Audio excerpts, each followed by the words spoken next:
Welcome back, everybody. Today, we're going to be diving into something pretty wild. It's a new research paper. Oh, yeah. Yeah. The title is A Real Attention Grabber. Don't do RAG when cache-augmented generation is all you need for knowledge tasks. That's a bold statement. Right. And this is especially relevant for you because, well, you've been really focusing on plea. Briefly, describe the listeners' provided source of Stopic recently. It is. It's a hot topic. A lot of folks are talking about this stuff. For sure. So to get us all on the same page, maybe if you start with what RAG even is. Good point. Retrieval-augmented generation. Yeah. That's the full name. Yeah. It's been this popular way to make large language models, you know, those LLMs everyone's talking about, even smarter. Yeah, give them access to more information. Yeah, exactly. Like imagine you're writing a paper, but instead of having to search for sources yourself, Yeah, LLM does it for you. boom, like a super-powered search engine built right in. Real time while you're working. Yeah, which sounds amazing. Yeah. But But there's a catch. there's always a catch, right? Right. Right? Well, real-time searching, it can be slow. Mm-hmm. And sometimes those LLMs, they pull in information that's just not, you know, Not quite right. yeah, irrelevant or even totally inaccurate. Okay, so that's where this paper comes in with a new idea. Cache-augmented generation. Pack. Catchy, right? So instead of searching while you're doing the task, CAG preloads all the relevant data into the LLM's memory beforehand. It's like creating this knowledge cache. Okay, I like that. So it's like, instead of frantically Googling during your presentation, You've already got everything you need. up here, right in your head, I can see that to be way faster. But like, doesn't this cache idea have limits? Like, LLMs can't hold infinite amounts of information, right? That's a really great question. And it leads to one of the most fascinating aspects of CAG. It's not just about speed. It's about precision, too, because the LLM processes the information beforehand really thoroughly. Yeah. It also tends to be more accurate. Interesting.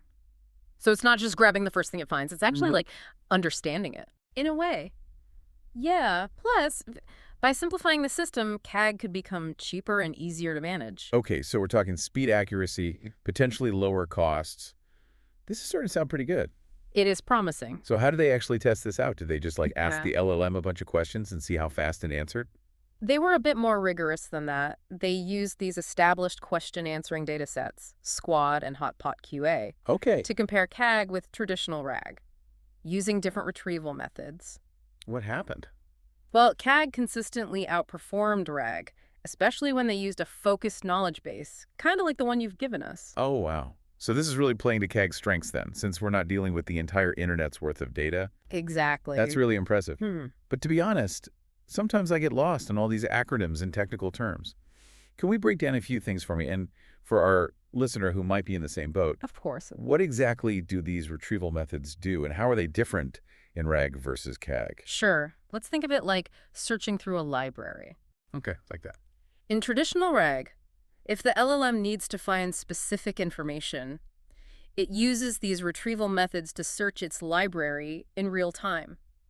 A simple method is keyword matching. Okay, so it's just looking for exact words. Exactly. Think of it like searching for a book using only its title. Got it. So it's fast, but you might miss some relevant stuff. Right. You might miss books with different wording, even if they're about the same topic. Makes sense. Now, what about this dense retrieval thing I saw in the paper? What's that all about? Dense retrieval. That's like having a librarian who understands the meaning of your question Okay, and can recommend books based on concepts, not just exact words. so it's smarter. More sophisticated. Yeah. Think of tools like OpenAI indexes. It's still searching through the library, though, just in a more nuanced way. Okay, so CAG is different then because it's like it's already read the whole library. Precisely. No searching needed. It's all right there in its memory. Wow, that's a pretty powerful image. Okay. So the paper also mentions something called a BERT score. What is that exactly, and how does it relate to all this? So BERT score is a way to measure how well a language model understands and generates human-like text. Oh, so it's like grading how well the LLM can write. Yeah, you could think of it that way. Yeah. The higher the BERT score, the better the model is at producing text that sounds natural and is accurate. And guess what? Wow. CAG consistently achieved higher BERT scores than RAG, Ooh, that's interesting. showing it's not just fast, but it actually understands the information better, too. Okay, so we're talking speed and accuracy. This is where it starts to feel like CAG could be a real game changer for how we use LLMs, Absolutely. especially for tasks like the one you gave us. Right. And the paper highlighted another benefit efficiency. They found CAG significantly reduced the time needed to process information. Oh, wow. So how much faster are we talking? Well, for example, on this complex question-answering task called Hotpot QA, CAG took only 2.3 seconds, 2.3 seconds. while the standard approach took over 94 seconds. That's a pretty big difference. It is. It really highlights the efficiency gains. Okay, but I imagine there are still limitations with this approach. Right. Like LLMs. They can't hold infinite amounts of information. That's a really insightful observation. You've hit on one of the key considerations with CAG. Current LLMs do have context limits. Think of it like their working memory. CAG works best when it has a focused, curated set of data to work with, kind of like the sources you've provided for this deep dive. So this is really playing to CAG's strengths then. We're not dealing with the entire internet here. Precisely. And what's even more exciting is that LLMs are rapidly evolving. As these models get better, they'll be able to handle increasingly larger knowledge caches. It's like upgrading the LLM's brain to hold more information. So CAG becomes even more powerful as the technology advances. Exactly. It's a really promising area of research. Okay, but does that mean it'll always be the best solution? What if we need information that's outside of that preloaded knowledge cache? That's a great point. The future might not be about choosing one approach over the other. We could see hybrid systems that combine the strengths of both RAG and CAG. Oh, interesting. So like a best of both worlds situation. Exactly. Imagine having a core knowledge base preloaded for speed and accuracy, but then using retrieval for very specific or breaking news that's not yet in the cache. That makes a lot of sense. Okay, so I'm starting to get the big picture here. We're talking about a potential future where access to information is not only super fast, but also incredibly accurate. Precisely. And that has profound implications for how we learn, work, and even make decisions. Yeah, like I'm already starting to think about how this could change things. Imagine a world where you have instant access to the precise information you need, tailored to your specific context. That's the promise CAG offers. It sounds almost too good to be true. But let's get practical for a moment. How would this actually work in real-world applications? We've talked about question answering, but what other areas could CAG revolutionize? The possibilities are truly vast. Let's take education as an example. Imagine a student learning about history with CAG. They could have a vast historical database preloaded, allowing them to instantly access details about events, people, and concepts. They could ask complex questions and get nuanced answers in seconds, making learning more interactive and engaging. That would definitely make those late-night cram sessions a lot less stressful. Exactly.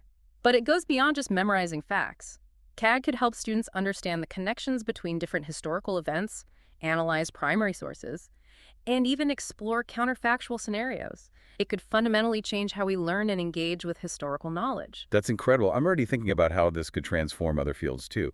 What about something like scientific research? CAG could be a game changer there as well.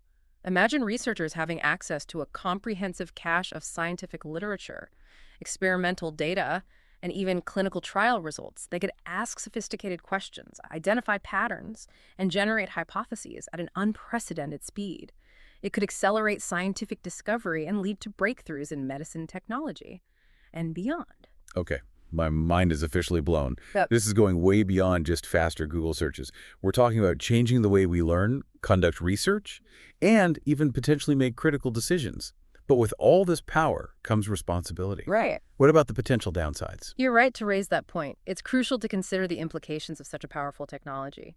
One important aspect is data selection and curation. How do we ensure that the knowledge caches are comprehensive, accurate, and representative? Building these caches requires careful thought and attention to potential biases. Right. We wouldn't want the LLM to be limited by a narrow or skewed data set. Exactly. Another consideration is transparency. How do we understand the reasoning behind the LLM's responses? If we're relying on these systems for important decisions, we need to know how they arrived at their conclusions. So even though CAG offers incredible speed and accuracy, we need to be mindful of how we build and use these systems. We need to make sure the knowledge they're using is reliable and that we understand how they're processing it. This is where it feels like the human element remains crucial. Absolutely. It's not about replacing human intelligence, but rather augmenting it. CAG can be a powerful tool for learning discovery and decision-making, but we need to approach it thoughtfully and responsibly. This technology is evolving rapidly, and it's up to us to shape its development and ensure it benefits humanity. It really feels like we're on the edge of something big here. Yeah, I agree. This paper, it's just the tip of the iceberg. Like we're just starting to see how LLMs can change how we interact with information. And CAG It could be leading the way. The idea of having these personalized knowledge caches, it's mind-blowing. Right, tailored to your specific needs. Exactly. Think about it. An AI assistant that instantly gives you the exact information you need. To make a decision, solve a problem. Yeah, or even just learn something new. It could revolutionize so many fields. Like healthcare. Healthcare.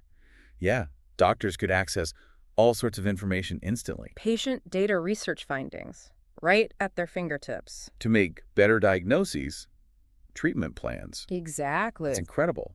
Or even just think about education. Oh, yeah. Students could have these personalized learning paths. That adapt to their own pace and style. It's like having a tutor who knows exactly what you need, when you need it. It's a powerful vision. It is. And it feels like it's within reach. It does. But of course, we have to be mindful of those challenges we talked about. Data, the transparency. Right. We need to make sure we're developing this technology responsibly. For sure. But the potential benefits, they're just too big to ignore. They are. It's an exciting time to be working in this field. This deep dive, it's really opened my eyes to what's possible with CAG. It's a fascinating area of research. And to our listener, thank you so much for joining us on this journey. We hope you found it as mind-blowing as we did. Absolutely. If you have any questions or thoughts, feel free to reach out. You can find us on our website or social media. We'd love to hear from you. And until next time, keep exploring, keep learning, and keep diving deep.